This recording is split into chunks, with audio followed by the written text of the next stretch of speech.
Hi hello ನಮಸ್ಕಾರ, ನಾನು mister ಮಧು. Actually ನೀವು ಗೊತ್ತಿರ್ಬೋದು, ಮಾಂಟ್ರಾ ಬಗ್ಗೆ ಆಲ್ರೆಡಿ ಎಲೆಕ್ಟ್ರಿಕ್ ವೆಹಿಕಲ್ ಬಗ್ಗೆ ತಿಳಿಸ್ಕೊಟ್ಟಿದ್ದೆ. ಸೊ ಶೋರೂಮ್ಗೆ ಹೋಗಿ ಅಲ್ಲಿ ಸೇಲ್ಸ್ ಎಕ್ಸಿಕ್ಯೂಟಿವ್ ಎಕ್ಸ್ಪ್ಲೈನ್ ಮಾಡಿದರು ಹೇಗಿರುತ್ತೆ, ಅದರದ್ದು ಎಷ್ಟು ರೇಂಜ್ ಬರುತ್ತೆ ಮತ್ತು ಯಾರಿಗೆಲ್ಲ ಯೂಸ್ ಆಗುತ್ತೆ. ಮಾಮೂಲಿ CNG ವೆಹಿಕಲ್ಗೂ ಮತ್ತು LPG ವೆಹಿಕಲ್ಗೂ ಮತ್ತು ಎಲೆಕ್ಟ್ರಿಕ್ ವೆಹಿಕಲ್ ಕಂಪೇರ್ ಮಾಡಿದ್ರೆ ಯಾವುದು ಬೆನಿಫಿಟ್ ಅಂತ ಅನಿಸುತ್ತೆ, ವರ್ತ್ ಅನಿಸುತ್ತೆ ಎಲ್ಲ ಎಕ್ಸ್ಪ್ಲೈನ್ ಮಾಡಿದರು.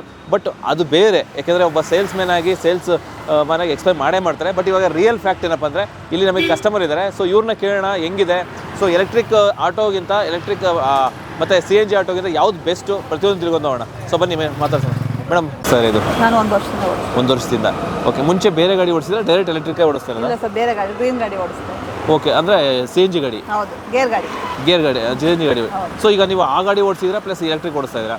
ಸೊ ಇದಕ್ಕೊಂದು ಡಿಫ್ರೆನ್ಸ್ ಅಂದರೆ ಯಾವ್ದು ಬೆಸ್ಟ್ ಅನ್ಸುತ್ತೆ? ಗೇರ್ ಇಲ್ಲ, ಬೆಸ್ಟ್ ಇದೆ ಅನ್ನಿಸ್ತಿದೆ. ಅದಕ್ಕೆ ಸ್ವಲ್ಪ ಕಷ್ಟ ಆಗ್ತಿತ್ತು, ಗೇರ್ ಇರೋದಕ್ಕೂ ಸ್ವಲ್ಪ ಬೆಸ್ಟ್ ಆಗ್ತಿತ್ತು. ಓಕೆ, ಸೊ ಮತ್ತೆ ಮೈಲೇಜ್ ಎಲ್ಲ ಯಾವ ಥರ ಬರುತ್ತೆ? ಒಂದ್ಸಲ ಚಾರ್ಜ್ ಮಾಡಿದ್ರೆ ಎಷ್ಟು ಕಿಲೋಮೀಟರ್ ಓಡಿಸ್ಬೋದು? 160 ಅಂತ ಅವ್ರು ಹೇಳಿದ್ದು ಸರ್. 120 ಕೊಡುತ್ತೆ ಸರ್ ಇಲ್ಲೇ 120 ಸರ್. ಸೊ ನೀವು ಒಂದ್ಸಲ ಚಾರ್ಜ್ ಮಾಡ್ಸ ಅಷ್ಟೇನಾ? ಒಂದೇ ಸಲ ಸರ್ ಚಾರ್ಜ್. ಒಂದೇ ಸಲ ಅಂದರೆ ನೀವು ಓಡಿಸೋದು ಜಾಸ್ತಿ ಓಡಿಸಲ್ಲ? ಇಲ್ಲ ಸರ್, ಇಲ್ಲೇ ಲೋಕಲ್ 100 ಕಿಲೋಮೀಟರ್ ಒಳಗಡೆ ಓಡಾಡ್ತೀರಾ.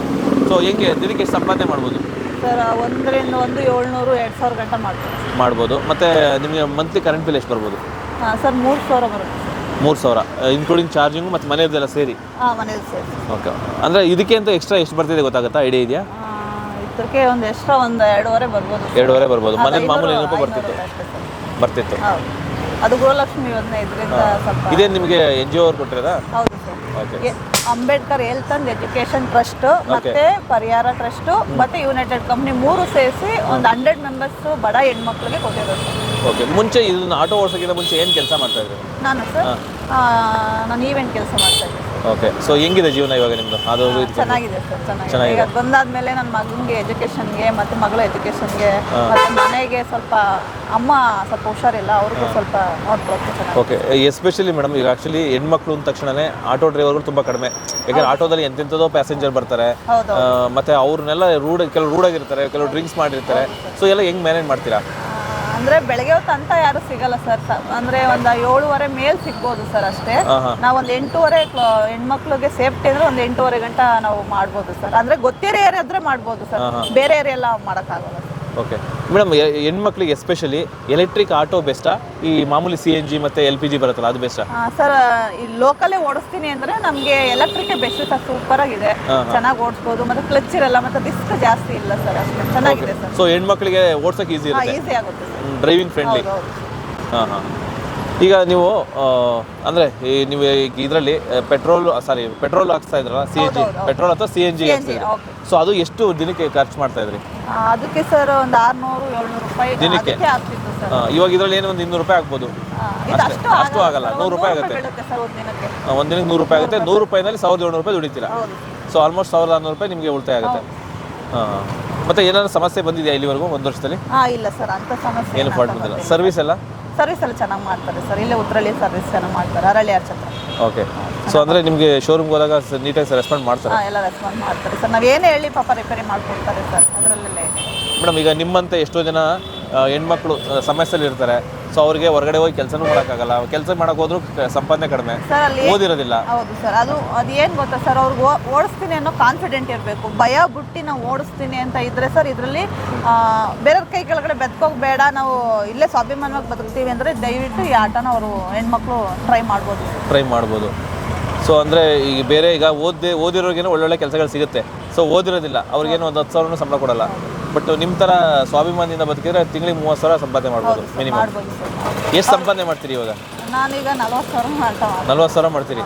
ಆಲ್ಮೋಸ್ಟ್ ಹೈಸ್ಕೂಲ್ ಟೀಚರ್ ಸಂಬಳ ಬರುತ್ತೆ. ಬುಕ್ಕಿಂಗ್ ಚೆನ್ನಾಗಿ ಗೊತ್ತು ಅಂದರೆ ನಿಜವಾಗ್ಲೂ 40,000 ಸಂಪಾದನೆ ಮಾಡ್ಬೋದು ಸರ್. ನಿಮ್ಮ 1 ವರ್ಷದ ಜರ್ನಿಯಲ್ಲಿ ಎಲ್ಲಾದರೂ ಬ್ಯಾಡ್ ಎಕ್ಸ್ಪೀರಿಯನ್ಸು ಪ್ಯಾಸೆಂಜರ್ ಕಡೆಯಿಂದ ಆಗ್ಬೋದು ಅಥವಾ ಈ ಥರ ಆಟೋ ಡ್ರೈವರ್ಗಳ ಕಡೆಯಿಂದ ಆಗ್ಬೋದು, ಏನಾದರೂ ಬ್ಯಾಡ್ ಎಕ್ಸ್ಪೀರಿಯನ್ಸ್ ಆಗಿದೆಯಾ? ಸರ್ ಆಗಿದೆ, CNG ಆಟೋಯಿಂದ ಆಗಿದೆ ಸರ್. CNG ಆಟೋ ಏನಾಗಿದೆ? ಹೆಣ್ಮಕ್ಳು ಈಗ ನಾವು ಓಡಿಸ್ತಾರದಕ್ಕೆ ಅವ್ರಿಗೆ ಹೊಟ್ಟೆವ್ರಿ, ನಾವೇನಾದ್ರು ಒಂದು ಕ್ರಾಸಿಂಗ್ ಮಾಡ್ಬೇಕಾದ್ರೆ ಅವ್ರಿಗೆ ಏನೋ ಒಂಚೂರು ಅಡ್ಡ ಹೋಯ್ತು ಅಂತ ತಿಳ್ಕೊಳ್ಳಿ ಸರ್, ಅವಾಗ ತುಂಬಾ ಕೆಟ್ಟಾಗಿ ಮಾತಾಡ್ತಾರೆ ಸರ್. ಯಾರು ಡ್ರೈವರ್ಗಳ? ಹೌದು, ಮನೇಲಿ ಇರೋಕ್ಕಾಗಲ್ವಾ, ಮನೆ ಪಾತ್ರೆ ಬೆಳ್ಕೊಂಡು ಇರೋಕ್ಕಾಗಲ್ವಾ, ನೀವು ಯಾಕೆ ನೀವು ಇಲ್ಲಿ ಆಟೋ ಡ್ರೈವರ್ ಕೆಲಸ ಮಾಡೋಕ್ಕೆ ಬಂದಿದ್ದೀರಾ ಅಂತ ಬೈತಾರೆ ಸರ್. ಅದೊಂದು ವಿಷಯ. ಮತ್ತು ನಾನು ಅದು ಹೇಳ್ತೀನಿ, ರಿಪೀಟ್ ಮಾಡ್ತೀನಿ, ನಿಮ್ಮನೆ ಹೆಣ್ಮಕ್ಳು ಪಾತ್ರ ಬೆಳಿಕಂತ ಇದ್ದಾರೆ ತಾನೇ, ನೀವು ನೋಡ್ಕೊತಾ ಇದ್ದೀರಾ ನೋಡ್ಕೊಳ್ಳಿ. ನಮಗಿದೆ ನಮ್ಮ ಸ್ವಾಭಿಮಾನ, ನನ್ನ ಮಕ್ಳಿಗೆ ನಾವು ದುಡ್ದು ತಂದಾಕಬೇಕು ಅಂತ ಇದ್ದಾರೆ, ನಮ್ಗೆ ಯಾರೂ ಇಲ್ಲ, ತಂದಾಕಬೇಕು ಅಂತ ಇದ್ದಾರೆ, ನಾವು ದುಡಿತಾ ಇದ್ದೀವಿ, ನಿಮ್ಮ ಕೆಲಸ ಏನಿದೆ ಅದು ನೋಡ್ಕೊಳ್ಳಿ ಅಂತ ವಾಪಸ್ ಕೊಟ್ಟಿದ್ದೀನಿ ಸರ್ ರಿಟರ್ನ್. ನಾವು ಒಂದು ಸ್ವಲ್ಪ ಜನ ಸರ್, ಎಲ್ಲರೂ ಅಲ್ಲ, ಒಂದು ಸ್ವಲ್ಪ ಅದರಲ್ಲೂ ಒಳ್ಳೆಯವರು ಇದ್ದಾರೆ, ಅಪ್ರಿಷಿಯೇಟ್ ಮಾಡೋರು ಇದ್ದಾರೆ, ಅಪ್ರಿಷಿಯೇಟ್ ಮಾಡದೋ ಹೋದ್ರು ಇದ್ದಾರೆ. ಮೇಡಮ್, ಎಸ್ಪೆಷಲಿ ಆಟೋ ಡ್ರೈವರ್ಗಳ ಬಗ್ಗೆ ಕೆಲವೊಂದಿಷ್ಟು ನೆಗೆಟಿವ್ ಒಪಿನಿಯನ್ಸ್ ಇರುತ್ತೆ. ಅಂದ್ರೆ ಎಲ್ರಿಗೂ ಅಲ್ಲ ನಾನು ಹೇಳೋದು, ಅಂದ್ರೆ ಕರೆದ ಕಡೆ ಬರೋದಿಲ್ಲ ಒಂದು, ಮತ್ತೆ ಡಿಮ್ಯಾಂಡ್ ಮಾಡ್ತಾರೆ. ಆಮೇಲೆ ಸಿಚುಯೇಷನ್ ತಕ್ಕನಾಗೆ ಸಪೋಸ್ ಮಳೆ ಬರ್ತಿತ್ತು ಅಂತಂದ್ರೆ ಡಿಮ್ಯಾಂಡ್ ಮಾಡ್ತಾರೆ, ಡಬಲ್ ಕೇಳೋಂಥದ್ದು. ಸೊ ಆ ಥರ ಒಂದು ಬ್ಯಾಡ್ ಒಪಿನಿಯನ್ ಇದೆ. ಸೊ ಅಂಥ ಟೈಮಲ್ಲಿ ನೀವು ಹೆಣ್ಮಕ್ಳಾಗಿರೋದ್ರಿಂದ ಸೊ ನಿಮ್ಮ ಮೇಲೆ ಒಂದು ಸ್ವಲ್ಪ ಜಸ್ಟ್ ಕನ್ಸರ್ನ್ ಬರುತ್ತೆ. ಹೌದು ಸರ್, ಮಾಡಿದ್ದಾರೆ, ಅದು ಸುಮಾರು ಜನ ಮಾಡ್ತಿದ್ದಾರೆ. ನಾವು ಎಷ್ಟೋ ಸತಿ ಹೇಳಿದ್ದೀವಿ ಸರ್, ಅದನ್ನ ತಗೋಬೇಡಿ ಆ ಥರ. ಕಮ್ಮಿ ಪಾಪ ಬಡ ಅವ್ರಿಗೆ ಒಬ್ರಿಗೆ ಬುಕ್ ಮಾಡೋಕ್ಕೆ ಬರಲ್ಲ, ಒಬ್ರು ಓದಿರೋರು ಬುಕ್ ಮಾಡ್ತಾರೆ, ಓದಿಲ್ದೋದ್ರು ಬುಕ್ ಮಾಡೋಕ್ಕೆ ಬರಲ್ಲ, ಅಂಥವ್ರಿಗೆ ಆ ಥರ ಎಲ್ಲ ಹೇಳಕ್ಕೆ ಹೋಗಬೇಡಿ ಅಂತ ಎಷ್ಟೋ ಜನಕ್ಕೆ ನಾನು ಹೇಳಿದ್ದೀನಿ. ಆದ್ರೂ ನಾವು ತಗೋತೀವಿ ಸರ್, ನಾವು ಯಾರೇ ಕೈ ಅಡ್ಡ ಹಾಕಿರುವೆ ನಾವು ಇಷ್ಟು ಅಂತ ಹೇಳ್ಬಿಟ್ಟು ಅದು ಕಮ್ಮಿ ರೇಟಲ್ಲೇ ತಗೋತೀವಿ ಸರ್. ಅವ್ರು ಇಲ್ಲಾರು ಒಬ್ರು ಇಷ್ಟು ಕೊಡ್ತಾರೆ, ಓಕೆ ಸರ್ ಅದ್ರಲ್ಲಿ ಓಕೆ ಅಂತ ಹೋಗ್ತೀವಿ ಸರ್. ಅದರಲ್ಲಿ ಇನ್ನೊಂದ್ಸಲ ಏನಾಗುತ್ತೆ ಅಂದ್ರೆ ಸಿಚುಯೇಷನ್ ಅವರು ಪ್ಲಸ್ ಆಗಿ ತಗೋತಾರೆ. ಇವಾಗ ಮಳೆ ಬರ್ತಾ ಇರುತ್ತೆ, ಬೇರೆ ದಾರಿನೇ ಇಲ್ಲ, ಒಂದೇ ಆಟೋ ಇರುತ್ತೆ, ಆ ಟೈಮಲ್ಲಿ ಡಿಮ್ಯಾಂಡ್ ಮಾಡೋವಂಥದ್ದು, ಅಥವಾ ಯಾವುದೊಂದು ಪ್ರೆಗ್ನೆಂಟ್ ಲೇಡಿ ನಿಂತಿರ್ತಾರೆ, ಸೊ ಅವ್ರನ್ನ ಡಿಮ್ಯಾಂಡ್ ಮಾಡೋವಂಥದ್ದು, ಯಾಕಂದ್ರೆ ನಡ್ಕೊಂಡು ಹೋಗಕ್ಕಾಗಲ್ಲ ಅವ್ರಿಗೆ. ಸೊ ಈ ಥರದ್ದೆಲ್ಲ ಮಾಡೋದುಂಟು. ಮತ್ತೆ ಅಷ್ಟೇ ಕೆಲವು ಗಂಡಸರು ಅಥವಾ ಅಷ್ಟೋ ಡ್ರೈವರ್ಗಳು ಕಡಿಮೆ ದುಡ್ಡಲ್ಲಿ ಅಥವಾ ಫ್ರೀಯಾಗಿ ಕರ್ಕೊಂಡು ಹೋಗಿರೋದು ಉಂಟು ಸರ್. ಅದರಲ್ಲೂ ತುಂಬ ಒಳ್ಳೆಯರಿದ್ದಾರೆ, ಜೆಂಟ್ಸಲ್ಲೂ ತುಂಬ ಒಳ್ಳೆಯರಿದ್ದಾರೆ ಸರ್. ಓಡಿಸೋದ್ರಲ್ಲೂ ಅವರು ತುಂಬ ಕಮ್ಮಿ ತಗೊಂಡು ಓಡಿಸೋರು ಇದ್ದಾರೆ. ಯಾರು ಕೆಲವರು ಸರ್ ಈ ಸೋಂಬೇರಿಗಳು ಅಂತ ಕೂತಿರ್ತಾರಲ್ಲ ಸರ್, ಅಂಥವ್ರು ಮಾತ್ರ ಆ ಥರ ಮಾಡ್ತಾರೆ ಸರ್, ಬೇರೆ ಎಲ್ಲರೂ ಮಾಡಲ್ಲ ಸರ್. ಅಂದ್ರೆ ಒಂದೇ ಸಲ ದುಡ್ಡು ಬಂದ್ಬಿಡ್ಬೇಕು. ಹೌದು, ಅಂಥವ್ರು ಮಾಡ್ತಾರೆ ಸರ್, ಅಷ್ಟೇ ಸರ್. ಮೇಡಮ್, ಈಗ ಆಕ್ಚುಲಿ ನಿಮ್ಮ ಪರ್ಸನಲ್ ಲೈಫ್ ಬಗ್ಗೆ ನಾನು ಮಾತಾಡೋಕೆ ಹೋಗಲ್ಲ. ಸೊ ನೀವು ಆಟೋ ಓಡಿಸೋಂಥ ಪರಿಸ್ಥಿತಿ ಯಾಕೆ ಬಂತು ಸರ್? ನನ್ನ ಲೈಫಲ್ಲಿ ಯಾಕೆ ಬಂತು ಅಂದರೆ ನಮ್ಮ ಯಜಮಾನರು ಇಲ್ಲ ಸರ್, ಅಂದರೆ ಇದ್ದಾರೆ, ಡಿವೈಡ್ ಆಗಿದ್ದೀವಿ ಸರ್, ಡಿವೈಡ್ ಆಗಿದ್ದೀವಿ. ಅದಕ್ಕೆ ನಾನು ಮಕ್ಕಳು ಸಾಕಬೇಕು, ನಾನು ನಮ್ಮಮ್ಮ ನನ್ನ 2 ಮಕ್ಕಳು ಇದ್ದಾರೆ. ಈಗ 3 ಮಕ್ಕಳನ್ನ ನಾನು ಸಾಕಬೇಕು, ನಮ್ಮ ಅಮ್ಮನೂ ನನಗೆ ಮಗುನೇ. ಆ 3 ಮಕ್ಕಳನ್ನ ಸಾಕೋ ಇದಕ್ಕೋಸ್ಕರ ನಾನು ಇಲ್ಲಿ ಬಂದಿದ್ದೀನಿ. ನನ್ನ ಮಗ ಫಸ್ಟ್ PUC ಇಲ್ಲೇ JSS ಕಾಲೇಜ್ ಹೋಗ್ತಾನೆ, ಮಗಳು 6ನೇ ಕ್ಲಾಸ್. ಅವ್ರಿಗೋಸ್ಕರ ನಾನು ಈ ಫೀಲ್ಡ್ ಬಂದಿದ್ದೀನಿ ಅಷ್ಟೇ. ಸೊ ಮಕ್ಕಳ ಎಜುಕೇಷನ್ಗೋಸ್ಕರ. ಸೊ ಗಂಡ ಜವಾಬ್ದಾರಿ ತಗೊಳ್ಳಿಲ್ಲ, ಅದಕ್ಕೆ ನಾನು ಬಂದಿದ್ದೆ. ನೀವು ತಗೊಳ್ಳೋಂಥ ಪರಿಸ್ಥಿತಿ ಬಂತು. ಅವಾಗಲೂ ನಾನೇ ತಗೊಂಡಿದ್ದೆ, ಈಗಲೂ ಅವ್ರು ಇದ್ದಾಗಲೂ ನಾನೇ ತಗೊಂಡಿರೋದು, ಈಗಲೂ ನಾನೇ ತಗೊಂಡಿರೋದು. ಓಕೆ, ಏಕೆಂದರೆ ನೀವು ಒಂದು ಇದು ಜಸ್ಟ್ ಎಲೆಕ್ಟ್ರಿಕ್ ವೆಹಿಕಲ್ಸ್ ಅಷ್ಟೇ ಅಲ್ಲ, ಎಷ್ಟೋ ಜನ ವ್ಯೂವರ್ಸ್ ಏನು ನೋಡ್ತಾ ಇರ್ತಾರೋ ಅವ್ರಿಗೊಂಥರ ಮಾದರಿ. ಯಾಕೆಂದರೆ ಒಂದು ಹೆಣ್ಮಕ್ಳು ಮನ್ಸು ಮಾಡಿದ್ರೆ ಗಂಡ ಮೇಲೆ ಡಿಪೆಂಡ್ ಆಗಿಲ್ಲ ಅಂದ್ರೂ, ಒಂದು ವೇಳೆ ಗಂಡ ಅಧಿಕಾರ ಚಲಾಯಿಸೋದಾಗಲಿ ಅಥವಾ ನಾನಿಲ್ಲ ನೀನು ಬದುಕೋಕ್ಕಾಗಲ್ಲ ಅನ್ನೋದಾಗಲಿ, ಸೊ ಆ ಥರ ಹೆಣ್ಮಕ್ಳಿಗೆ ಒಂದು ಧೈರ್ಯ ತುಂಬುವಂಥ ಕೆಲಸ ಮಾಡ್ತಿದ್ದಾರೆ. ಯಾಕೆಂದರೆ ನೀವು ಮಾಡ್ತಾ ಇರೋದು, ಇದು ನೀವು ಎಜುಕೇಷನ್ ಏನು ಮಾಡಿರೋದು? ಏನು ಓದಿಲ್ಲ. ಸೊ ಈಗ ನೋಡಿ, ಎಜುಕೇಷನ್ ಇದ್ದರೆ ಅಟ್ಲೀಸ್ಟ್ ಎಲ್ಲೋ ಒಂದು ಕಡೆ ಕೆಲಸಕ್ಕೆ ಹೋಗ್ತಾರೆ. ಸೊ ಎಜುಕೇಷನ್ ಇಲ್ಲ ಅಂದರೆ ಎಲ್ಲೂ ಕೆಲಸಕ್ಕೆ ಹೋಗಕ್ಕಾಗಲ್ಲ. ಇಲ್ಲಾಂದರೆ ಫೈನಲ್ ಕೆಲಸ ಅಂದರೆ ಇನ್ನೊಬ್ಬರು ಮನೆ ಪಾತ್ರೆ ತಿಕ್ಕುವಂಥದ್ದು. ಮಾಡಿದ್ದೀವಿ ಸರ್, ಎಲ್ಲ ಮಾಡಿದ್ದೀವಿ ನಾವು. ಅವಾಗ ಅವ್ರು ಇದ್ದಾಗಲೂ ನಾನು ಮನೆ ಕೆಲಸ, ಇವೆಂಟ್ ಕೆಲಸ ಎರಡೂ ಮಾಡ್ತಾಯಿದ್ದೆ. ಅವ್ರು ಹೋದ್ಮೇಲೂ ನಾನು ಈಗ ಅದೇ ಕೆಲಸ ಅಂದರೆ ನಾನು ಸ್ವಲ್ಪ ಕುಡ್ತಾ ಅಷ್ಟೇ ಅವರು. ಅದು ಹೋದ್ಮೇಲೆ ನಾನು ಈಗಲೂ ನನ್ನ ಮಕ್ಳಿಗೋಸ್ಕರ, ನಮ್ಮ ಅಮ್ಮಗೋಸ್ಕರನೇ ನಾವು ಈ ಕೆಲಸ ಮಾಡ್ತಾಯಿದ್ದೀನಿ ಸರ್. ಹೆಣ್ಮಕ್ಳಿಗೆ ಅದೇ ಹೇಳೋದು ಸರ್, ಯಾರು ಧೈರ್ಯ ಕೆಡಬೇಡಿ, ಧೈರ್ಯ ಕೆಟ್ಟು ಆತ್ಮಹತ್ಯೆ ಮಾಡ್ಕೋಬೇಡಿ, ದಯವಿಟ್ಟು ಒಂದು ಜೀವನಕ್ಕೆ ಒಂದು ರೂಪಿಸ್ಕೊಳ್ಳಿ ಅಂತ ನಾನು ಕೇಳ್ಕೊತೀನಿ ಅಷ್ಟೇ. Super dialogue madam. ಆ್ಯಕ್ಚುಲಿ ನೀವು ಹೇಳಿದಂಥ ಮಾತಿದೆಯಲ್ಲ, ಎಷ್ಟೋ ಹೆಣ್ಮಕ್ಳಿಗೂ ತನ್ನ ಗಂಡ ಸರಿಯಾಗಿ ನೋಡ್ಕೋತಾ ಇಲ್ಲ, ಅಥವಾ ಅಣ್ಣನ ಬೆಂಬಲ ಇದೆ ಇಲ್ಲ, ತಾಯಿ ಬೆಂಬಲ ಇಲ್ಲ, ತಂದೆ ಬೆಂಬಲ ಇಲ್ಲ ಅಂದ ತಕ್ಷಣನೇ ಅವ್ರು ದಿಕ್ಕಾಪಾಲಾಗಿ ಇದು ಮಾಡ್ತಾರೆ. ಅಂದರೆ ನನಗೆ ಯಾರ ಬೆಂಬಲನೂ ಇಲ್ಲ, ನನಗೆ ಪ್ರಪಂಚ ಬೇಡ. ಸೊ ಈ ರೀತಿ ಎಲ್ಲ ಯೋಚನೆ ಮಾಡೋಂಥವ್ರಿಗೆ ನೀವೊಂದು ನಿದರ್ಶನ. ಸೊ ಒಂದು ಫೈನಲಾಗೆ, ಸೊ ಈ ಥರ ದಿಕ್ಕು ತಪ್ಪದಂಥ ಹೆಣ್ಮಕ್ಳು ಮೀನ್ಸ್ ಅವ್ರಿಗೆ ಯಾರ ಸಪೋರ್ಟು ಇಲ್ಲದಂಥ ಹೆಣ್ಮಕ್ಳಿಗೆ ಏನು ಹೇಳೋಕ್ಕೆ ಇಷ್ಟಪಡ್ತೀರಾ? ಅವ್ರಿಗೊಂದು ದಯವಿಟ್ಟು ಹೇಳ್ತೀನಿ, ಯಾರು ಕೆಂಗೆಡಬೇಡಿ, ಮತ್ತು ಏನು ಗೊತ್ತಾ, ಭಯಪಡಬೇಡಿ. ಫಸ್ಟ್ ಭಯಪಡಿ, ಯಾರು ನಂಗೆ ಸಪೋರ್ಟ್ ಇಲ್ಲ ಅನ್ನೋದು ಭಯಪಡಬೇಡಿ. ನೀವು ಕಲ್ಲಾಗಿ ನಿಂತ್ಕೊಂಡು ನಾನು ಮಾಡ್ತೀನಿ ಈ ಕೆಲಸ ಅಂತ, ಇದೇ ಕೆಲಸ ಮಾಡಿ ಅಂತ ನಾನು ಹೇಳಲ್ಲ. ಧೈರ್ಯವಾಗಿ ನಿಂತ್ಕೊಂಡು ಬೇರೆ ಕೆಲಸ ಮಾಡಿ ನಾನು ಗೆದ್ದು ತೋರಿಸ್ತೀನಿ ಅಂತ ತೋರಿಸಿ. ಸಾವುಗಂತೂ ದಯವಿಟ್ಟು ಯಾರು ಹೋಗಬೇಡಿ, ಭಯಪಡಬೇಡಿ, ಧೈರ್ಯವಾಗಿ ನಿಂತ್ಕೊಳ್ಳಿ ಸರ್. ಅಷ್ಟೇ, ಇದು ಸಾಧಿಸಿ ಅಷ್ಟೇ ಸರ್, ಇದು ಸಾಧಿಸಿ ಸರ್, ಸಕ್ಸಸ್ ಮಾಡ್ಕೊಳ್ಳಿ. ಇದ್ದು ಏನು ಬೇಕಾದ್ರೂ ಸಾಧಿಸ್ಬೋದು. ಮಕ್ಕಳಿದ್ರೆ ಮಕ್ಳಿಗೂ ಧೈರ್ಯ ತುಂಬಿ, ನೀವು ಒಂದು ಗುರಿ ಕಡೆ ಒಂದು ಯೋಚನೆ ಮಾಡಿಸಿ ಅಂತ ಹೇಳ್ತೀನಿ ಇಷ್ಟಪಡ್ತೀನಿ ಸರ್. ಅಷ್ಟೇ ಮೇಡಮ್, ಫೈನಲಾಗೆ ಸೊ ಆಲ್ ದ ಬೆಸ್ಟ್, ಒಳ್ಳೆಯದಾಗಲಿ ನಿಮಗೆ, ಒಳ್ಳೊಳ್ಳೆ ಗ್ರಾಹಕರು ಸಿಗಲಿ, ಒಳ್ಳೆ ರೆಸ್ಪಾನ್ಸ್ ಇರೋ ಥರ ಗ್ರಾಹಕರು ಸಿಗಲಿ, ಮತ್ತು ನಿಮ್ಮ ಮಕ್ಕಳಿಗೆ ಒಳ್ಳೆಯದಾಗಲಿ, ಒಳ್ಳೆಯ ಭವಿಷ್ಯ ಸಿಗಲಿ. ಯಾಕಂದ್ರೆ ನೀವು ಪಟ್ಟಂಥ ಶ್ರಮ ಅವ್ರ ಭವಿಷ್ಯಕ್ಕೆ ಪಡ್ತಾ ಇರತ್ತದ್ದು, ಮತ್ತು ಅವ್ರು ಚೆನ್ನಾಗಿ ಆದಮೇಲೆ ನಿಮ್ಮನ್ನು ಚೆನ್ನಾಗಿ ನೋಡ್ಕೊಳ್ಳಿ ಎಸ್ಪೆಷಲಿ. ಸೊ ಇವ್ರ ಮಕ್ಕಳು ಏನಾದ್ರು ವಿಡಿಯೋ ನೋಡ್ತಾ ಇದ್ದರೆ, ಸೊ ನಿಮ್ಮಮ್ಮ ನಿಮಗೋಸ್ಕರ ಕಷ್ಟಪಡ್ತಾ ಇದ್ದಾರೆ.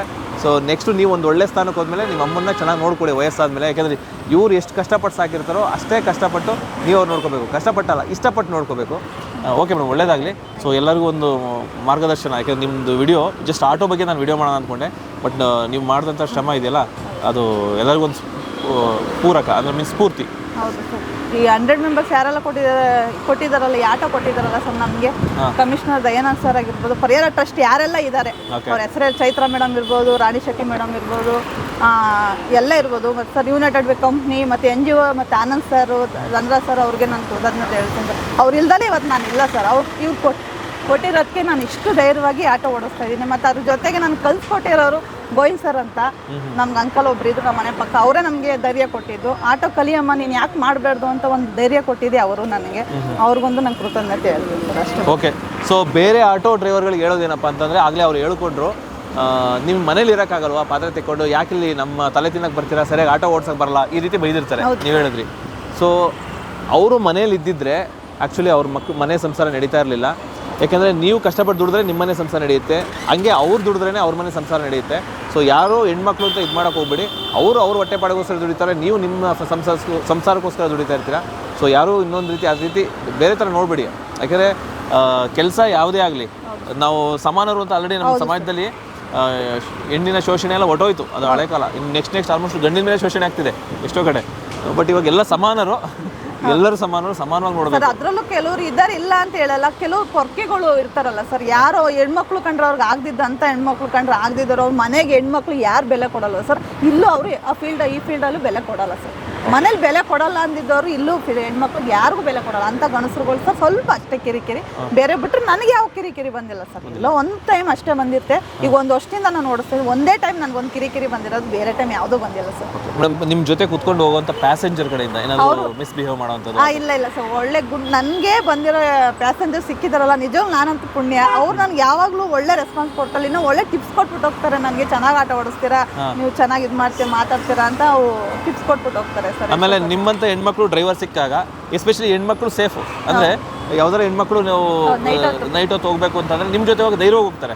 ನಾನು ಈವೆಂಟ್ ಕೆಲಸಕ್ಕೂ ಒಂದು ಹೇಳ್ತೀನಿ ಸರ್, ನನ್ನ ಹೆಣ್ಮಕ್ಳು ಈವೆಂಟ್ ಕೆಲಸಕ್ಕೆ ಹೋಗ್ತಾರೆ ಪಾಪ. ಅವ್ರು ನೈಟ್ 12 ಗಂಟೆಗೆ ಬಿಡೋದು. ನಾನು ಹೋಗ್ತಿದ್ದೆ ಫಸ್ಟ್ ಎಲ್ಲ, ನಾನು ಹೋಗಿ ಮನೆ ಕೆಲಸ. ಈಗಲೂ ನಾನು ಸಂಜೆ ಟೈಮ್ ಅವ್ರನ್ನ ಪಿಕಪ್ ಡ್ರಾಪ್ ಮಾಡ್ತೀನಿ ಈವೆಂಟ್ ಕೆಲಸ ಇದ್ದಾಗ. ಅವ್ರು 12 ಗಂಟೆ ಇರತ್ತೆ ಸರ್, ಅವ್ರಿಗೆ ಏನು ಸಿಗಲ್ಲ.